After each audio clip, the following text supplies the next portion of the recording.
ikaw, ano yung pinakamalaking nabigay mo bukod doon sa ano? Hindi kasi ako nagbibigay. Hindi ka nagbibigay? Kuripot ako. Mamatay? Nagbibigay din ako, pero hindi yung level na... Takot mamatay Oo. Hindi naman kasi yung level na na...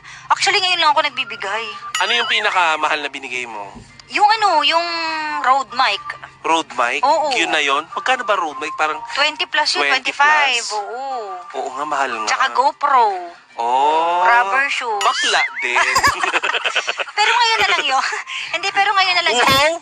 Parang pa 100,000 na rin yung pinamigay mo. Rubber shoes. Hindi, ito totoo. Hindi ako nagre-regalo before. Talaga? Oo, hindi. Sila nagbibigay sa akin. Ganda. Pero hindi ako humihingi din Oo. Sila nagbibigay. Pero ngayon, kailangan Hindi ka nanghingi pero nagpapahaging ka. Oh, hindi din. Hindi din. Ako hindi ako nanghihingi din. Ah? Hindi ako nanghihingi. Ngayon lang ako nagbibigay kasi may kakayahan na ako kahit paano. Tapos pangalawa, oo, pag naman nagre-regalo ko kay Papa Jackson kasi deserve naman niya kasi ang mga binibigay naman niya sa akin din. So parang inaano ko lang. Ano ba yung pinakamahal na binigay sa'yo ni Papa Jackson? Hindi ko na maalala Laptop, di ba? Yung umiyak ako. Oo, yung umiyak ka na gusto mo bigas na lang. Hindi naman. Sobra ka na. Umiyak ako kasi yung iyak ko yun natatouch and at the same time. Parang hindi mo deserve. Hindi din. Ganun Ba't ba ang yung mahal? Ay, nangihinayang ka sa pera? Nangihinayang pa rin ako sa Di mo naman pera. Ayoko ng ganun yung Kasi, deserve mo naman. Kung alam kong siya, lusutan siya, di ba, yung ganung levels, okay na naman yung ganun kasi barya lang yung sa kanya. Pero alam ko naman din marami siyang gastos. Kaya ayoko nang niregaluhan ako ng ganung kamahal. You're so sweet. Pero masaya ako na niregaluhan niya ako ng laptop. Pero siguro kung may second hand, okay na sa akin yung second hand na lang. Talaga? Oo, ganun. Napaka-practical mo talaga yun. Oo.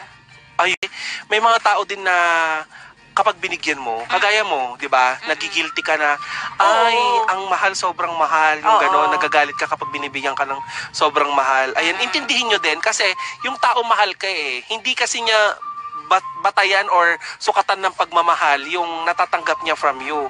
Pero tayo ding mga nakakatanggap, kailangan din nating pag-aralan na lahat ng tao ay may kanya-kanyang way of saying I love you or making you feel that they love you. Yes. Diba? Ikaw anong language of love mo? Ano ako, maalalahanin? Ako Ilocano. Ano yun? Paano? Ano nga? Hirap mag-joke, kailangan pa yung paliwanag, lalo na paglutang yung kapartner mo. Sorry, hindi ko Hindi, love language ko, service. Service. Nang yaya. So, kukuha ko ng kasambahay, babayaran ko yung yaya. O, pagsilbihan mo ang sermo.